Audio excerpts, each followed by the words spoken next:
Welcome to the Workamper Show, a podcast devoted to helping you discover how to finance your RV travel dreams. I'm Steve Anderson, the president of Workamper News. Each one of our episodes will either introduce you to people who are already living the RV lifestyle or to opportunities to work short-term jobs. You'll also learn how to hit the road the right way and make the most of every opportunity. Now let's turn over today's show to your host, Greg Gerber. Thanks, Steve. Today's podcast features a couple from Columbus, Ohio, who've been RVing for the past 6 years. Today's show is sponsored by the Small Business RVer School. This new course from Workamper is designed specifically for entrepreneurs on the move and helps you build a business you can run anytime from anywhere. The self-directed course helps you be your own boss while reducing stress and saving on taxes. Through a series of online videos and monthly calls, you are taught the steps necessary to build and manage a successful mobile business. Life is too short, so choose what you want to do when you want to do it by starting a business of your own. For more information, visit www.smallbizrver.com. Tracy and Lee Perkins have been married for 32 years and travel the country in a 40-foot fifth wheel because it has more windows than a Class A, which makes the RV feel less like a bubble and more like a home. When they started RVing, Lee had a corporate job that allowed him to work on the road. Perkins have been crisscrossing the country a number of times and funding their travels by work camping along the way. They have sold Christmas trees, harvested sugar beets, shipped products in an Amazon warehouse, guarded gates at a Texas oil field, and worked at several campgrounds in paid and volunteer positions. Of all the places they have visited, Alaska was amazing, but they found Utah to be extraordinary. Because both Lee and Tracy grew up in the eastern states, they were anxious to explore the American West and have already spent time in Montana, Wyoming, and Arizona. They constantly feel the tug to go someplace new. In fact, Lee said that whenever he wears a path from his RV to the pond, he knows it's time to move on. With children in South Carolina and Minnesota, the Perkins enjoy the ability to visit for a while, but still have some separation that gives everyone their own space without intruding on the routines of others. In addition to work camping jobs, Lee operates a video production business from his RV. They talk about the advantages and disadvantages of doing everything they do to earn money. They've documented a great deal of their experience in a blog they started that they call Camper Chronicles. To tell us more about their experiences, please welcome Tracy and Lee Perkins to the show. Thanks for joining us today, Tracy and Lee. I appreciate it. Tell us a little bit about you guys, where you are right now and where you're from. Well, thank you, Greg. We are a couple. We've been married for 32 years, and we are from originally Columbus, Ohio. And we have been full-time RVing for the last 6 years. Okay. What kind of rig do you travel in? We have a 2014 open range fifth wheel. 40 feet, front living room, which is kind of unusual. A front living room. Okay. Yeah. And why'd you select a fifth wheel? Interestingly, prior to us starting to talk about full timing, we had only ever tent camped twice in our lives. And the summer prior to going to a rally about full timing, we had bought a travel trailer just on a whim, and we fell in love with it. And we started talking about full timing. And when that process started, we realized that we wouldn't want to be in a 26-foot travel trailer. So the discussion turned into Class A or fifth wheel. And originally, I really wanted a Class A because I liked the idea of being able to drive and make a sandwich or take a nap. Because I have never done it before. I thought that was a thing people did. But when we actually went to Hershey RV show and started looking at the rigs, I realized that I didn't like the way a Class A made me feel separate from nature. It felt like I was in a bubble, whereas a fifth wheel felt more like I was in the world, if that makes any sense. Mm-hmm. Yeah, a lot of people say that fifth wheels make it feel a bit more like home. Yes. That was definitely the case for me. I didn't really realize I'm a tad bit claustrophobic. And so for me, the Class A's just didn't have enough windows, but our fifth wheel has tons of windows. And part of the reason we bought the front living room model that year was it had a window in the front, which was a brand new feature back in 2014. We had never seen it before. Yeah. So we have lots and lots of windows, and we love to camp, surrounded by nature, like Lisa. And so we should tell people who aren't really familiar with the layout of a fifth wheel. A front living room means you go up the stairs, and it would be the part that would ride over the truck of the cab, or truck. Yeah, the cab portion of the truck. Right. Okay. Very good. It rides over the bed of the truck. Mm-hmm. And how long have you been RVing? So we have been full-timing since November of 2014, so 6 years. And we started out, and I had a corporate job that I kept. They let me keep that job on the road. And about a year in, they offered buyouts. And I thought, I've always wanted to do more traveling, and I was a little limited. So I took the buyout, and we started work camping. And one of our very first work camping jobs allowed us to go to Alaska. So that was a long time dream of both of ours. And I got to spend my 50th birthday in Alaska. Oh, that's a fun place to visit, isn't it? It sure is. It is. Yeah. There's a Kodak moment around every curve. Yeah, it sure is. So that got us started, and we were hooked. So since then, we've traveled, we've crisscrossed the country a few times, and we've done a variety of work camping jobs along the way. We're young, we're not retired, so we had to earn our living as we went. We had some savings, of course, but we've earned our living as we've gone. Very good. Why don't you tell us a little bit about some of the jobs you've held? So we decided, I decided, I think mainly more than Lee, that I wanted to try everything and see what we liked. And so over the years, we've camp hosted in a variety of places. We gate guarded for a couple of seasons. We sold Christmas trees. We did the sugar beet harvest, and we also worked at Amazon. And one of the things I wanted to mention to your listeners was what we have found is that different people like different types of work camping jobs. And there's absolutely nothing wrong with that. So just because you love a particular job, you may not like the next one. And even we as a couple, we never really worked together as a couple before. So that was a bit of an adjustment. And even as a couple, I loved Amazon. I liked it a lot. And I hated Amazon. He didn't like it. Was a little too structured for him. I hated Amazon. We love Amazon as a company. We order a ton from them. I hated working at Amazon. But the beet harvest, he loved that. That was outside. It was 12-hour days. He loved it. I was freezing cold the whole time. So I think it's really important that you realize that not everything is a great fit, but best case scenario, you'll find something that works for both of you. What was your favorite job?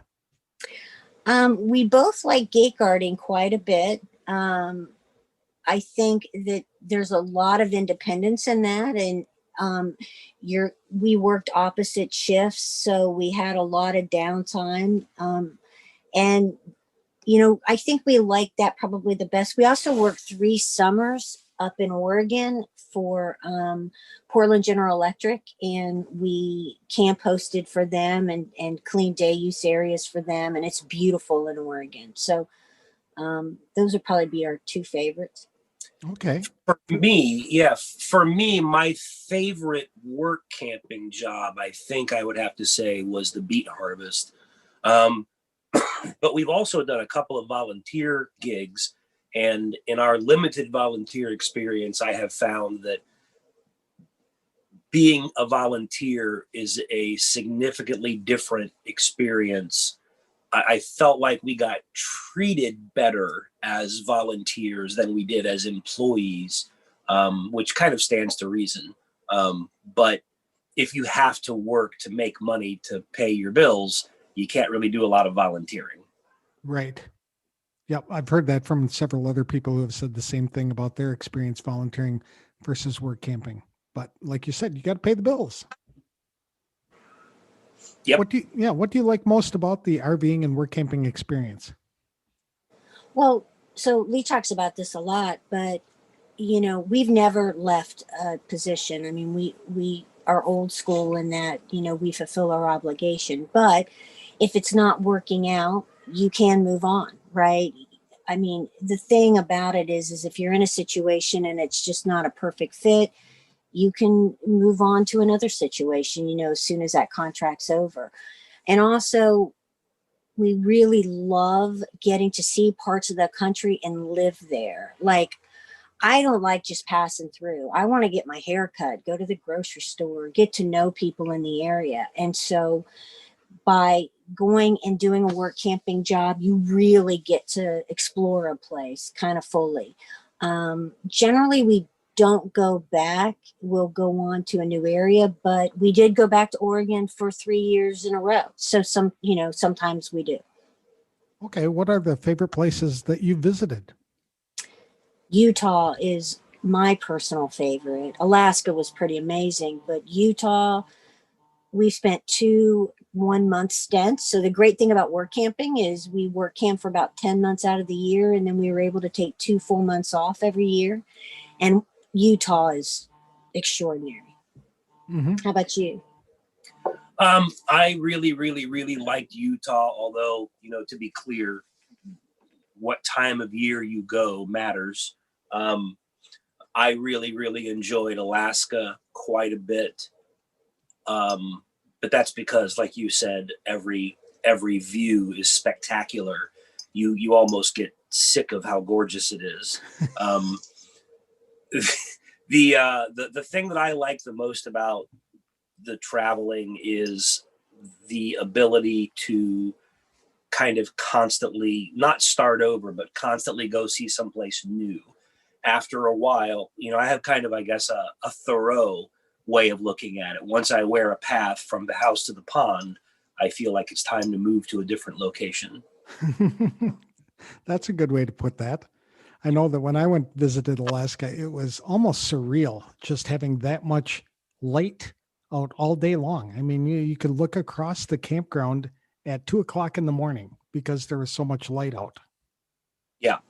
It's true. And we grew up on the East Coast and had spent very little time out west. And just so for me, exploring the West has just been amazing. I mean, the big open spaces and so much sky. I mean, loved Montana and Wyoming and Utah and just Arizona, all those places that I had never really got to spend any time has been really terrific. And you are in one of my favorite cities right now, out in South Carolina. How do you like that? We're in Charleston, South Carolina, because this is where our grandbaby is. And we're about ready to have a second grandbaby who'll be in Minneapolis, Minnesota. So for us, the lifestyle is great to see family. We've got family in 5 different states. So we have time to explore, see family, and work. And we've been able to kind of do all of those things. COVID certainly has thrown a wrench into things. This year's been very unusual for us. But in the past, we've got to do a little bit of everything. And the best part about having an RV when you're visiting family like that, scattered everywhere, is you bring your own home.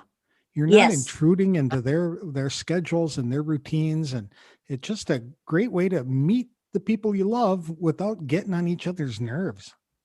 Yeah. Absolutely. Yeah. It's wonderful to spend time with an 18-month-old, but it's equally wonderful when he gets cranky that we can go home. Exactly. That's right. Oh, that's funny. So you, in addition to your work camping jobs, Lee, you also run a business, don't you? I do. I am a video production and live event production professional and have been my whole life.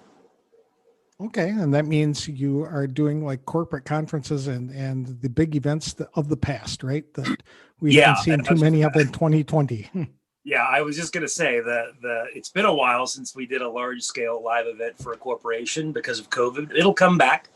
We had the same thing happen after 9/11. They all got canceled for about a year, but it'll all come back eventually. I shoot and edit video. I have a drone.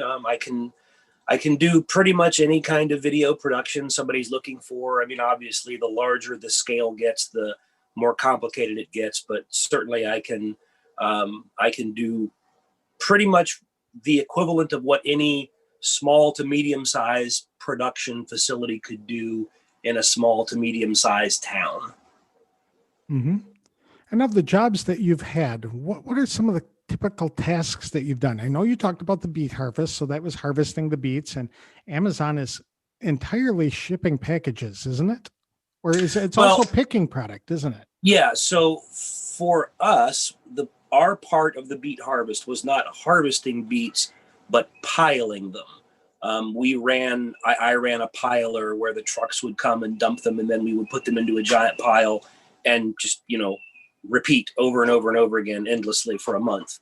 And at Amazon, both of us were picking, which basically involves, for those who don't know, pushing a little plastic cart around and reading instructions for locations of a t-shirt in a bag or a baseball hat in a bag, and putting those into a little bin. And then when the bin gets full, putting that on a conveyor belt, and then doing that over and over and over again until you want to die.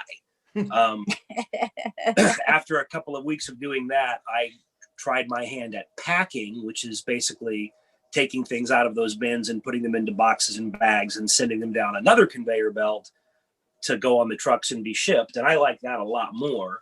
But that is not for everyone. I mean, it's mind-numbingly dull.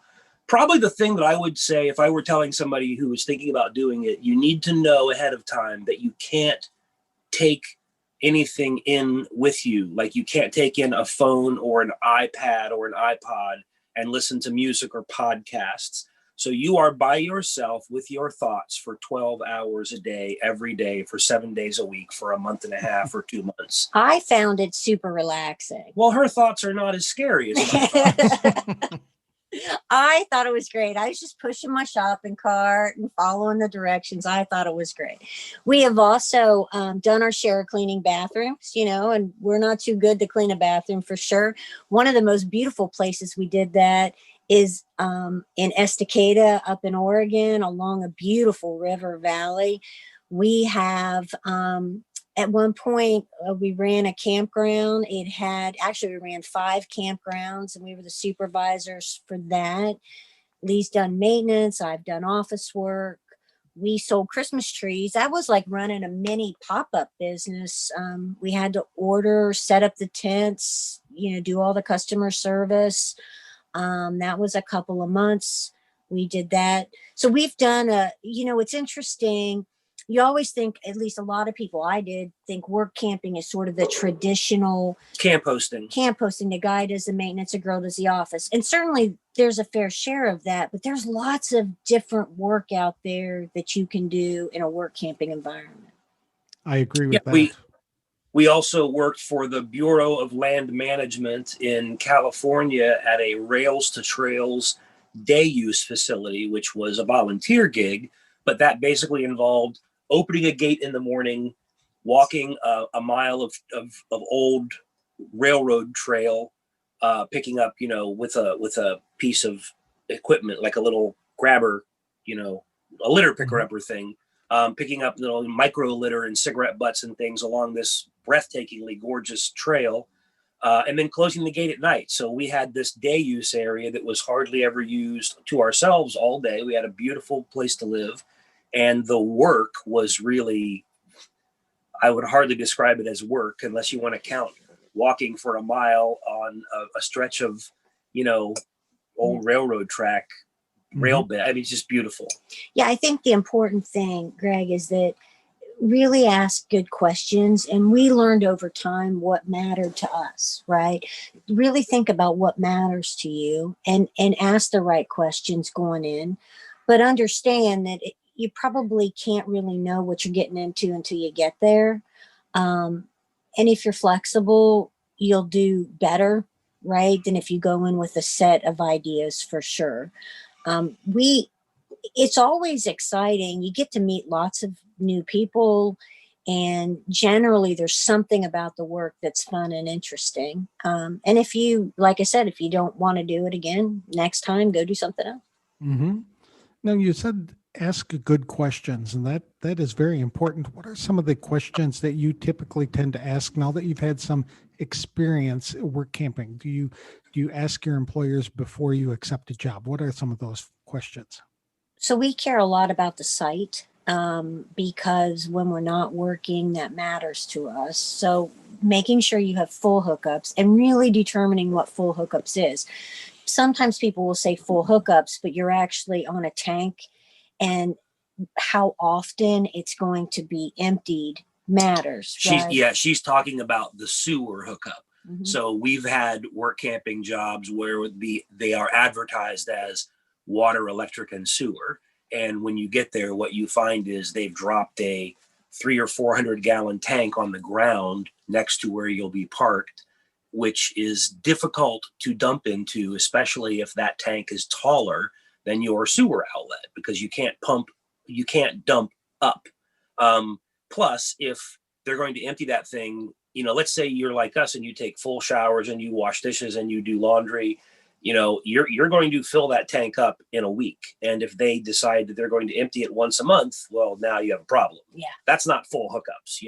That's almost full hookups. So asking I would agree with her, decide what matters to you, and have the courage and the self-respect to ask those questions in advance. Because if you agree to take a job and then you get there and you find, like, for example, if you need 50 amps and you take the job at 30 and it's hot and humid, you can't run both of your air conditioners, you're going to be miserable.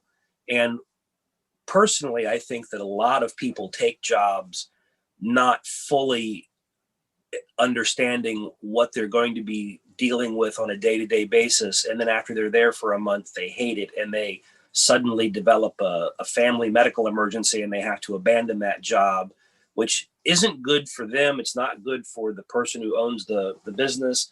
And it's not good for the larger work camping community as a whole, because, people tend to paint everybody with the same brush after a single experience. So, Yeah, I think that, like, for example, cell phone coverage is an interesting one, and we've run into this several times. You have to say, we have children and I have elderly parents, so we 100% have to have cell coverage. Not sort of, not if you drive up the hill, you can get cell coverage. Other people don't care about it. It's not a big deal to them, but for us, it's a deal breaker. So we have taken to saying, Lee says, first of all, we have AT&T because all cell coverage is not the same, right? You have to tell them what your carrier is. And Lee will say before we go, I just want to be clear, if we get there and we don't have cell coverage, we're going to have to leave. And he's very nice and respectful, but then they understand for real how important that is. So the part that she's leaving out is that people will tell us there's cell coverage. We'll say, do you have AT&T? And they'll say, yes. And if you push, they'll be like, well, half a bar if the tree is blowing in right direction. And there's, like, what you find out is they don't actually have the coverage and they're just kind of fibbing to you because they'd really like to just get the job filled and move on and not have to do another interview. So we have taken to saying to people, if you fib to me, I will pull out of the parking lot before I even turn the truck off. Yeah. So no, it's just, it's fair to them and it's fair to you, right? To be super clear. And that's the cell coverage turns, because we want to be in as remote a place as possible. So with being remote comes things like maybe the cell coverage isn't so great, or maybe you don't have full hookups, which is all fine as long as everybody understands that going in. And you really have to talk to the people who live there, because it turns out that the carriers will not be entirely honest with their coverage maps. So you got to ask them. You have to ask.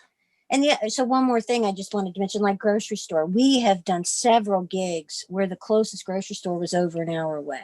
For us, we're fine with that. We'll drive, but other people that would not be acceptable to. So again, the more remote you are with these jobs, the more likely you're going to run into some challenges. And you need to be honest with yourself and honest with the employer about what you really need. We really both feel like this is what we tell other people. We feel like you have to decide what matters to you and then make sure you're going to have your needs met, because the employer doesn't know what matters to you. They have no idea. Right. So decide what you care about and make sure your needs are met. Otherwise, it's going to be a less than ideal experience. Well, those are all very good questions to ask. And it sounds like it's something that you've learned from lots of experience. We have. Yes, yes. Mm-hmm. What are some of the perks that you get to enjoy as a work camper? Oh, you know what? My favorite thing is I always call it backstage access, right? So you get keys to places other people don't get to go. Oh, can I explain that real quick? Sure. So when we did the Bureau of Land Management job, the guy that we worked for was this delightful, quirky, eccentric old guy. He was like a character out of an old Western. And he gave us a key ring and said, these keys will open pretty much any padlock you encounter within 100-mile radius. Yeah. And so we started pulling up to gates on our exploratory drives and trying these keys. And we found that we could go pretty much anywhere we wanted in Northern California, because most of it is Bureau of Land Management land. And that was really kind of exciting, because we could go places in our truck that other people couldn't go. And that's what she means by that. Yeah. And so also usually the people that are locals who work there are so generous with telling you like, ooh, go do this thing. These are places that only the locals go, that aren't the regular tourist areas. We call them B sites. Yeah. And so you will find our very, very favorite is we were doing the Redwoods, which was an all-time dream of mine. And one of the park rangers said, you really should go to the Lost Coast. And we're like, what's that? And they sent us down this dirt road, twisty, and we met another park ranger. We were pretty convinced that this is a road they send people down to kill them. We didn't think we were ever going to be seen again. So we get to the most beautiful stretch of coast I have ever been on in my entire life. We were met by the other set of park rangers who lived down there for several months. We drove through a herd of Roosevelt elk. Yeah, and it was gorgeous, and there was not a soul in sight. And so you really get to see this country and go places that you'd never in a million years go if you were on vacation. Yeah, that's definitely a perk of being a work camper that you only get as a work camper. I agree. And I've heard that from several folks, especially working in the national parks, even the busy ones like Yellowstone. Everybody has to go see the geysers and the main events. But the park rangers, if you're there all the time, will say, well, you go down this road and about 3 or 4 miles and you'll just be blown away by something. And that's not an experience that typical people get to enjoy. Yeah. We have found in our experience that sometimes the B sites, the places that aren't, like all the attention goes to the big, Grand Canyon, Yellowstone. We've found more pleasure in equally beautiful but lesser known and lesser traveled to, harder to get to, fewer amenities. It's almost like there's a second hidden system, and my favorite thing is to step out of the truck and go, wow, do people not know about this? If people knew, wouldn't they come? And then I'm like, oh yes, maybe I shouldn't tell anybody, because, that's my favorite thing, is to go someplace and be the only car in the lot. That's what I enjoy. Are you folks work camping right now? We're not. Lee had a job lined up for the summer, but because of COVID and he's a little higher risk, we decided to take, we called and they completely understood, that was the first time we'd ever had to call and say, we're sorry, we can't come, but it was an extraordinary year. But we're planning hopefully to get started again. And we're looking forward to it. It's been a strange year. Right? Yes, it sure has. So do you have a job set up for this summer? Well, so the job that I was going to do last summer that I couldn't do because of COVID, I had made arrangements with the person who hired me to do it this summer. And then one of our other daughters decided that she didn't appreciate our first daughter getting all of the attention with that grandchild. So she decided to compete with her own grandchild. And that grandchild is due in July. So that basically kind of knocked me out of the ability to do that job. So now I have to take this summer off and put that job off probably until next summer. There you go. Valley Fair's up in Minneapolis, where I think your daughter lives, and you could go work in an amusement park. Okay. Valley Fair? It's called Valley Fair, yes. Valley Fair? Yeah, I've never heard of that. We've heard of the one that everybody else goes to. That's the one that Adventureland, right? Yeah, we haven't gone to Adventureland, but ooh, Valley Fair. We'll check that out. Yeah, we'll have to look into that because it's I in didn't Shakopee, which is in the southwest area of the Twin Cities area, a little bit beyond Bloomington. Yeah, very cool. I'll look into that. How do you typically find your jobs? We talk to guys who do podcasts and see what they recommend. Sorry. We use Workamper News and have used it since the very beginning. And I mean that truly. For us, that is like the single best source. We've also, looked at a couple other places like Workers on Wheels, but just kind of consistently. We've done volunteer.gov a few times. And then word of mouth is a great way to find jobs.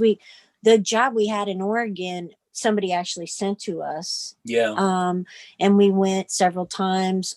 We had some friends who talked to us about gate guarding, although we also saw it more Camper News. So kind of a combination.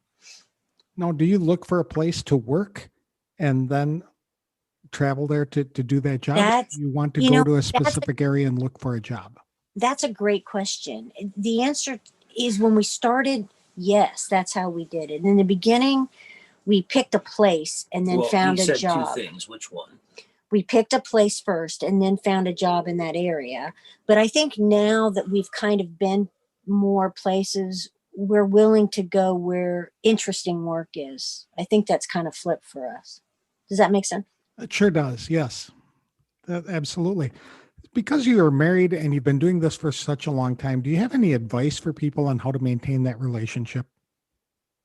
Oh, well, we take breaks from each other. We actually, we like to work a slightly staggered shift. And I know, or to not be in the same physical space, working together and living together for us. And we've been married 32 years and we love each other dearly, but it's a lot.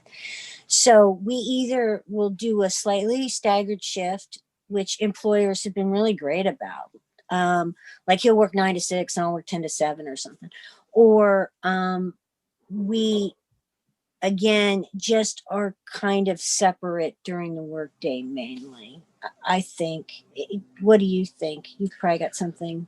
Yeah, for whatever reason, I tend to think of work campers. I know this is silly because, we're in our early 50s, but I always tend to think of them as like retired elderly people, which is obviously not the case, but that's my own bias. And I just kind of assume that by the time people get to that age, they've figured out all that, how to. You don't think they still got on each other's nerves once in a while? the smart part of me knows better, but the other part of, yeah. So I think that it's different for every couple. There are some people that just, it's sickening how much they love each other. And you get diabetes just being in the same room with them. But then there are other people that are like, more like us that are okay with being. It's very difficult to sit down and have dinner and try to tell somebody about what happened during the day, and everything you said, they're like, yeah, I know, I was standing right there when that happened. Right. So, you can't even talk about your day really because they were part of your day. And you can't complain about your coworkers because they're your coworker. So, well, I will say that the people who own businesses together, and we've met quite a few of those, have kind of already worked all that out. Yeah.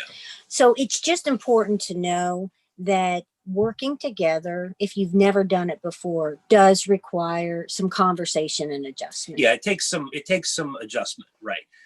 if again, we've been doing this for a while, and I just kind of assume everybody knows everything, which is silly because that's not true. But I would say it's going to be different. You have to have the conversation. Don't think for 1 second that if you are recently retired or recently started hitting the road and you're trying this new thing, it's not going to be the same as before. Yeah. You're going to learn things about your spouse that maybe you don't particularly care for. Maybe they have a different work ethic from you. That happened to us. Tracy and I started working together, and it turns out that we don't have the same work style. So we had to find a way to get along with one another as coworkers, which, was kind of a surprise. Mm-hmm. Yeah, absolutely. Now, I understand you've compiled a bunch of advice on a blog that you are willing to share with other people. Advice about work camping and advice about jobs that you've had in RVing and just typical life advice. Tell us how that came about. So when I very first started on the road, never read a blog, to be honest with you, let alone write one. And we didn't even really know what a blog was. Yeah, that was not our thing. So my daughter said, maybe you should write it down like a journal. And she set me up on a blog, and it turned into a real passion. And a lot of what I've written about over the years that I think is the most impactful is about work camping. So there's a page, it's camperchronicles.com. camperchronicles.com, and there's a page about earning money on the road, and I have detailed blogs, like daily blogs, about the beet harvest, Amazon, gate guarding, and then more information about the different work camping things that we've done. We also have all of our budgets for the last 6 years. I didn't know that we would be able to afford to do this and just have work camping as an income. And it turns out that, with significant changes to our lifestyle, that absolutely was possible. So we've posted all of our budgets for the last 5 years, if people are interested in that. Just to be clear, what she's talking about is every month we post, she does a post that details in excruciating detail what we spent our money on, and how much money we made. This blog pretty quickly turned into, she was essentially writing the blog that she would like to have seen herself when we first got started. It is intended for people who are thinking about getting started full-timing or just having gotten started. It isn't a daily blog like we woke up at 8:00 and we had, granola for breakfast. It's not like that, but there is a lot of detail. And, going back 6 years now, like if a person wanted to know what's it really like to be on the beet harvest for 6 weeks, you can go to camperchronicles.com to the search window and type in beet harvest, and you can start with day one, orientation, and read what our experience was. And we've gotten a pretty fair amount of feedback from people that say, I didn't think I could do the beet harvest, but after reading your report, I found that it wasn't as intimidating and we had a great time. And that's really gratifying for her, to know that like a total stranger had a slightly better experience in their life because she took the time to write some details down. And the budgets also, a lot of people appreciate the fact that we are transparent to the point of embarrassment. Yeah. The problem with putting your budget online every month is when you go overboard going out to eat, you have to explain that at the end of the month to the whole world. So that's great. And to find that, it's at camperchronicles.com? Yes. Yes, sir. Yeah. Very good. Well, thank you so much for taking time out of your day to tell us about your experience. This has been fun. I really enjoyed it. And you guys provided a lot of very good practical advice too. So I wish you the best of luck in 2021. Thank you so much, Greg. We appreciate it. Yeah. Thanks for having us.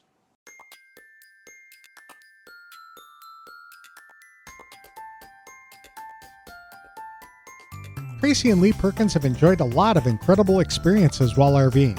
Even though they aren't of retirement age yet, work camping supports a lifestyle of travel and adventure. Through their experiences, they've learned to ask good questions of prospective employers during the interview process to ensure that they have a good understanding of what will be required of them, what they will receive in return for their time or services, and what is included in their compensation. The Perkins have encountered challenges in getting cell signals, so they ask specific questions about the signal levels they can expect at a particular campground. They also ask where the nearest grocery store is, because in some places, the store can be more than an hour away. Whenever Tracy and Lee travel, they seek what they call backstage access, or information about out-of-the-ordinary places to visit or see. They do that by asking local residents and park rangers. It has added flavor to their travels that most people don't get to experience because they never ask. To help maintain a great marriage relationship, Tracy and Lee admit to taking breaks from each other so they are not always sharing the same physical spaces all day long. That's important because living together and working together can sometimes get a little overwhelming. Tracy and Lee have assembled a lot of valuable information about their experiences, as well as tips to enhance the RV lifestyle for full-timers. You can find that on their blog at www.camperchronicles.com. Workamper News is another great resource to RVers and people dreaming about jumping into the RV lifestyle. With its Diamond and Platinum membership tools, Workamper News is much more than a job listing website. When you put the tools of this professional system into action, you'll find out just how easy it is to turn your work camping dreams into reality. The one-year memberships open the door to a one-stop shop for all things work camping. Being the original source for work camping, you'll find the largest number of job listings, be able to connect with a community of work campers, and peruse resources compiled by experts who've been enjoying the RV lifestyle for many years. If you're serious about leading a successful and enjoyable work camping lifestyle, a Diamond or Platinum membership is for you. You can even get started with a 30-day trial by visiting www.workamper.com/trial. Embark on new adventures today with the support of Workamper News behind you. This episode is sponsored by the National RV Training Academy in Athens, Texas. The Academy's one-week live training or home study course will teach you everything you need to know to fix about 80% of the problems people experience with their RVs. You can also sign up for additional training to become an RV inspector, campground technician, or to provide mobile RV service. For more information, visit www.nrvta.com. That's all we have for this week's show. Next week, I'll speak with a couple from Texas about their RVing and work camping experiences. I'm glad you joined us today on The Workamper Show. Thanks for listening.